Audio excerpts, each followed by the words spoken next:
জীবনে ভাজিনি মাছ, আর আজকে এই 44 ডিগ্রি তাপমাত্রায় দাঁড়িয়ে আমাকে রোদের মধ্যে মাছ ভাজতে হবে, তাও আবার এই স্টিলের থালায়।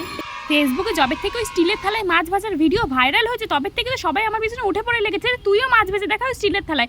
গাইস, ভিডিওটায় ভিউ এসে 10M, আর তখনই মনে হয়েছিল আমাকে তো এবার করে দেখতেই হবে যে আদৌ মাছ ভাজা কি সম্ভব এই রোদে।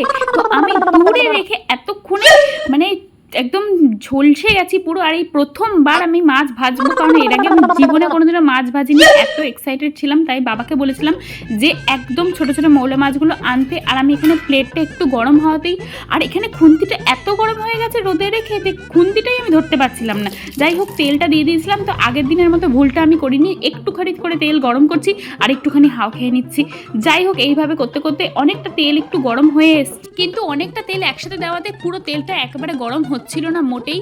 কারণ আগের দিন ডিম ভাজাতে একদম অল্প তেল ট্রাই করেছিলাম, কিন্তু এবার যেহেতু তেলটা বেশি অত গরম। 10 মিনিট পরেই অবস্থা হয়েছে, দেখো তোমরা। আমি একদম কাছ থেকে জুম করে দেখাচ্ছি, কতটা কি বোঝা যাচ্ছে জানি না। একটু উল্টে এত গরম হয়ে গেছে, এটাও আমি ধরতে পারছি না। ওটা আমাদের হাওয়া দিচ্ছে। একটু একটু কি ভাজা হয়েছে কে জানে, আমি তো বুঝতে পারছি না একটু একটু ভাজা হয়েছে নাকি। আরো অনেকক্ষণ সময় লাগবে, সময় করে এটা রেখে দিতে হবে। এই ছোট মাছটা ভাজা হচ্ছে নাকি, কিন্তু ছোট মাছ ভাজা হচ্ছে না ভাই, আমি কি করি? ভাই কাকু কাকিমা, তোমরা কি দেখালে? আমার মাছ ভাজা তো হচ্ছে না ভাই, হচ্ছে না আমার মাছ ভাজা।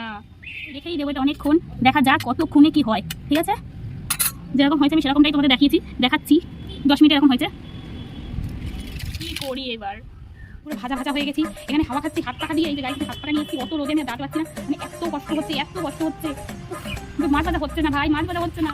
তো অনেকক্ষণ কষ্ট করার পরে কিছুতেই মাছটা ভাজা গেল না, কারণ আর মাছ ভাজাতে আরও এক্সট্রিম হিটের প্রয়োজন, যেটা অতটাও এখনও হয়নি। তো আমি এখানে অনেক কষ্ট করেছিলাম, অনেক মানে সকাল থেকে, মানে এখানে থালাটা ধরতেও আমার এত গরম লাগছিল। লাস্টে সারাশি দিয়ে এসে থালাটা ধরেছি, কীভাবে ধরেছি দেখতেই পাচ্ছ। এটা একদম নকল না, কারণ একটা স্টিলের থালা রোদে দিলে কতটা গরম হয়ে যায় সেটা ধরা যাচ্ছিল না মোটে, সারাশিটাও গরম হয়ে গেছিলো।